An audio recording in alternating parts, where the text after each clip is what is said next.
गुरुवार के दिन अगर शिव जी के मंदिर में पानी चढ़ाया जाए, जल चढ़ाया जाए, तो घर में विद्वत्ता का अनुभव होता है महाराज। भगवान विष्णु ने जाते हुए शिव बाबा को देखा।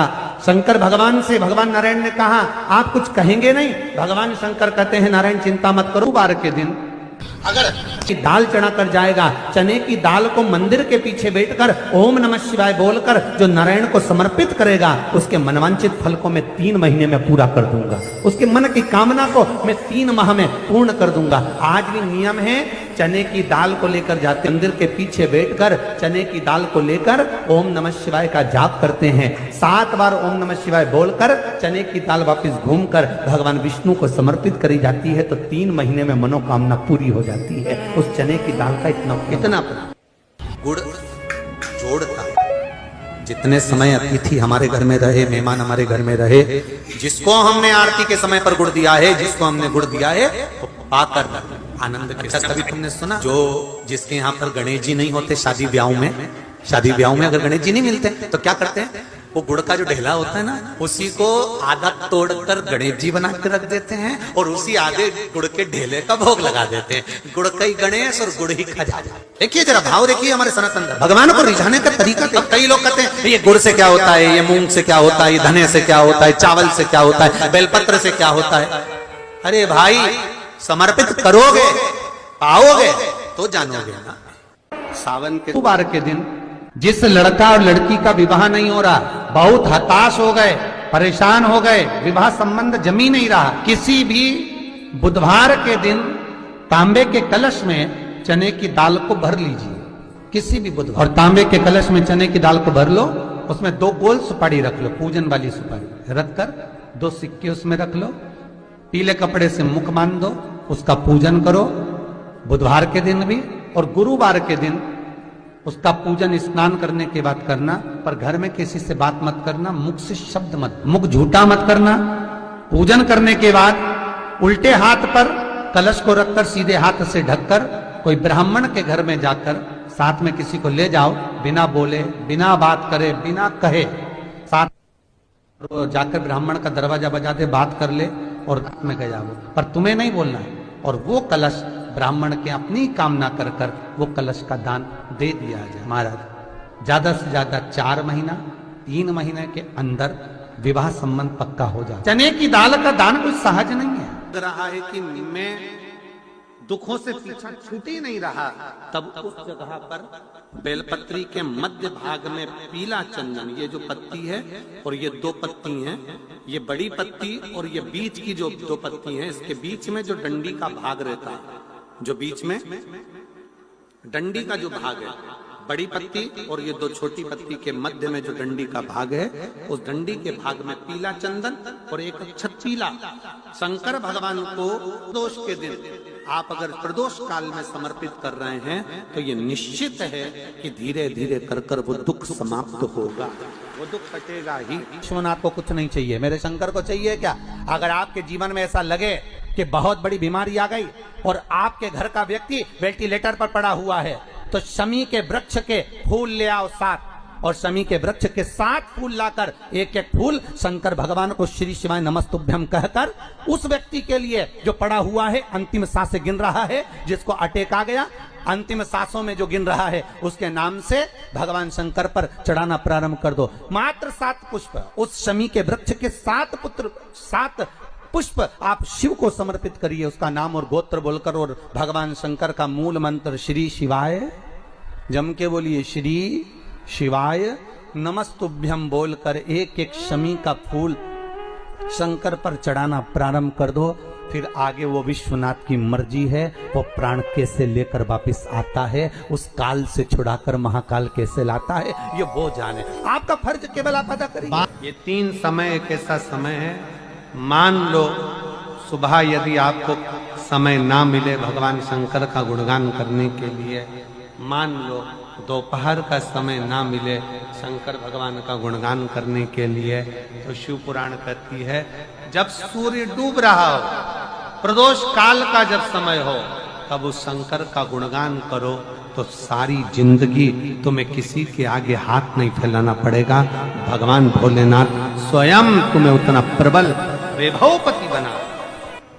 कितना सुंदर कहा है। जब जिंदगी बहुत संघर्ष में चल रही हो, बहुत दुख का जीवन चल रहा हो, बहुत कष्ट का जीवन चल रहा हो, बहुत कष्टमय जीवन चल रहा हो, तब शमी के पांच एक दुर्वा के साथ चावल का एक दाना, वो भी हल्दी में भिंगोया हुआ हो या केसर में भिंगोया हो, शमी पत्र 5, एक दुर्वा, एक चावल का दाना, जो दिल से हृदय से बेलपत्री के वृक्ष के नीचे पार्थिव लिंग का निर्माण कर कर मट्टी का शिवलिंग बनाकर प्रदोष काल में, मतलब शाम के समय पर शिवलिंग बनाकर उस पे जल चढ़ाकर, जो ये 5 शमी का पत्र, एक दुर्वा और एक चावल का दाना, अपनी कामना कर कर, जो दुख चल रहा है बाबा से विनय कर कर एक एक पत्ता जब समर्पित कर दे, फिर एक दुर्वा समर्पित कर दे, फिर एक चावल का दाना समर्पित कर दे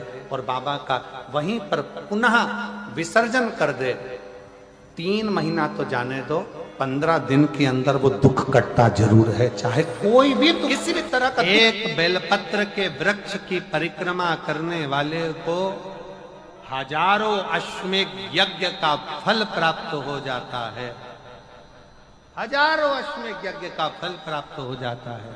उसी तरह एक पार्थिव लिंग का निर्माण करने वाले को, मिट्टी का शिवलिंग का निर्माण कर कर पूजन करने वालों को 12 ज्योतिर्लिंग के शिवलिंग के दर्शन का पुण्य फल प्राप्त। जब श्री बद्रीनाथ भगवान विश्राम करते हैं, पट जब बंद होते हैं, तो मेरे नारायण के हृदय से बाहर जो लक्ष्मी जी का मंदिर है, वहां से लक्ष्मी जी को लाकर हृदय से लगाया जाता है और भगवान को एक कम्मल पूरा घी में उसको लपेट कर, पूरे घृत में उसको लगाकर, गौ माता के घृत में उसको लगाकर नारायण को भगवान शिव का स्मरण कर कर लपेटा जाता है।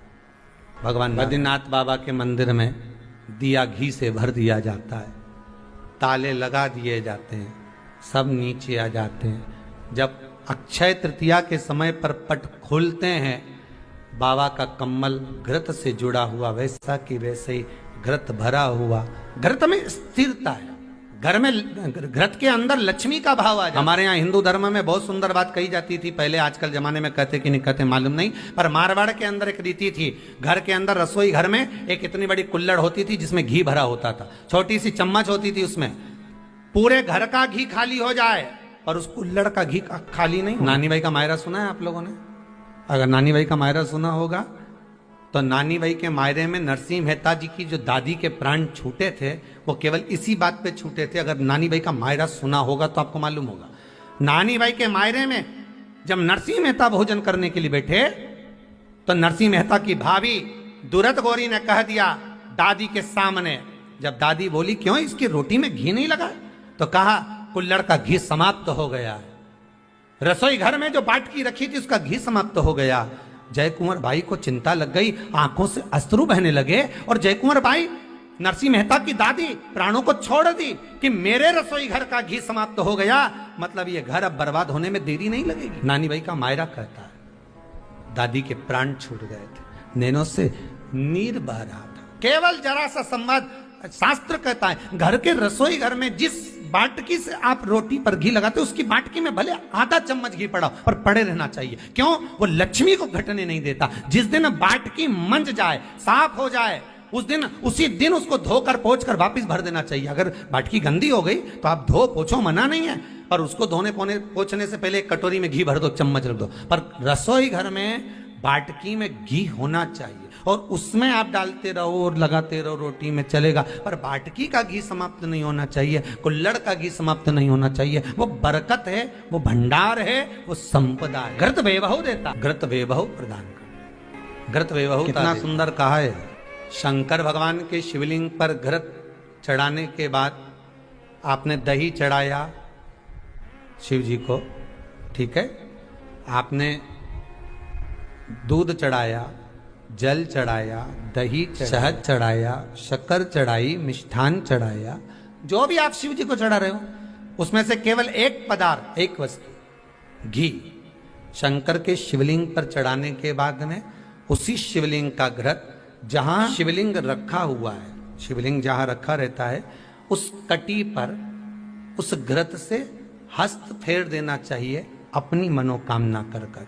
जो अभिषेक आपने किया है वो अभिषेक का फल भगवान भोलेनाथ कुछ ही दिन में प्रदान कर देते हैं। मात्र उंगली फेर देने पर, घृत पात्र की उंगली, घृत का जो आप अभिषेक कर रहे हो, जल चढ़ा रहे हो, दूध चढ़ा रहे हो, आप पंचामृत सामग्री समर्पित कर रहे हो, आप दुनिया की सारी वस्तु भगवान को दे रहे हो, तो घी चढ़ाते समय जब घी चढ़ जाए, शंकर के शिवलिंग पर घी चढ़ गया, उसकी एक उंगली लेकर शिव मंदिर में जहां शंकर जी पिंडी पर बैठे हैं, उस जलाधारी पर जो शिवलिंग रखा हुआ है, उसके चारों तरफ उस घृत को लगा देना चाहिए अपनी कामना कर कर।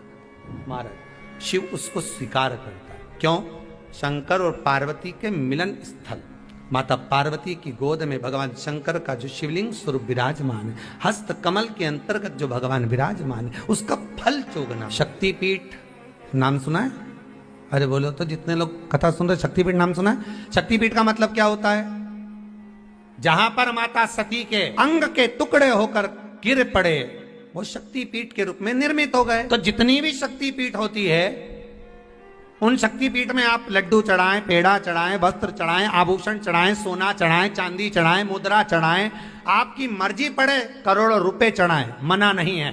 पर शक्तिपीठ का दर्शन करने जब जाएं तो कम से कम थोड़ा साथ में गाय का घृत, असली घी साथ में लेकर अवश्य जाएं। क्यों? शक्तिपीठ पर भी घी समर्पित करने से मनोकामना पूर्ण हो जाती है। आप आएंगे शक्तिपीठ का दर्शन करके और मनोकामना पूर्ण होना है। मात्र शक्ति, अब चढ़ाए वस्तु ढेर चढ़ाएं, आप सोना चांदी अंबारियों में धन दौलत सब चढ़ाएं, पर साथ में आप चुनरी चढ़ा रहे हैं, साड़ी चढ़ाए, घृत विधि, घृत का दान मूल है। अच्छा, संतान नहीं हो, किसी नारी की गोद, अगर स्त्री की गोद अगर खाली रह जाए तो भी दुख होता है उसको कि मेरे घर में औलाद नहीं, संतान नहीं। हम कई बार कहे, आज फिर कहते हैं, ये टेस्ट भी बाद में कराना, सारी जांचें बाद में कराना, एक बार शंकर का भजन कर कर देख लो। सब जगह से अगर हार जाओ और सारे रिपोर्ट आपकी आपने सब दूर दिखा ली, तो एक बार शंकर पर भरोसा कर कर तुम रुका जी का नाम लेकर सफेद आंकड़े की जड़ को शिव जी पे से रजस्वला धर्म के 7वें दिन 21 बार घुमा लो, नाम गोत्र बोलकर कमर में लाल धागे में बांध लो, पीपल के पत्ते शिव जी को चढ़ाओ, उठाकर लाओ, उस एक पत्ते को रात्रि को गाय के दूध में उकालो और उस दूध को दोनों पति पत्नी पियो, साथ रहिए। समय आएगा, बाबा चाहेगा तो 3 या 4 महीने में गर्भ ठहर ही जाएगा। सारे डॉक्टर को दिखा लिया अपनी जगह, टेस्ट भी करवा लिया अपनी जगह, पर एक बार प्रयोग, और वो विश्वास रखकर करना पड़ेगा। शंकर पर जो भी कार्य कर रहे हो आप, जो उपाय कर रहे हो आप, शिव का स्मरण कर, भगवान पर अगर विश्वास रखोगे, भरोसो दृढ़ इन चरणन कहो, श्री वल्लभ नक चंद्र छटा बिन सब जगह ही अंधेरो। अगर भरोसा है तो शंकर है, और भरोसा नहीं तो शिव कहाँ। विश्वास लेकर अगर आए हो तो काम तो होगा। ये लोग काशी से आए हुए हैं, विश्वास लेकर ही तो आए होंगे कि हम जाएंगे शंकर की कथा में तो बाबा कृपा जरूर करेगा। कई लोग यहाँ पर बैठे हुए हैं जो विश्वास लेकर आए हुए हैं, दूर दूर से आए हुए हैं, केवल विश्वास लेकर कि भगवान कृपा करेगा किसी न किसी रूप में, मुझे विश्वास है कि बाबा मेरी सुनेगा। और फिर कहता हूं, कथा में अगर आपने मन लगा लिया, भले टीवी चैनल के माध्यम से श्रवण कर रहे हो, भले मोबाइल के माध्यम से श्रवण कर रहे हो, भले पंडाल में सुन रहे हो, बाबा से अगर दिल से आपने अगर कह दिया तो 3 महीना बहुत होता है सब कामना पूरी होने के लिए। मेरा बाबा आपको कुछ ना कुछ दे ही देता है, बस आपकी रुचि के अनुसार सुख प्रदान कर। श्री शिवाय नमस्तुभ्यम, श्री शिवाय नमस्तुभ्यम, हर हर महादेव। यह उपाय आप गुरुवार के दिन जरूर करें। गुरुवार के दिन इस उपाय को करने से होगी आपका हर मनोकामना पूरी। श्री शिवाय नमस्तुभ्यम, श्री शिवाय नमस्तुभ्यम, हर हर महादेव।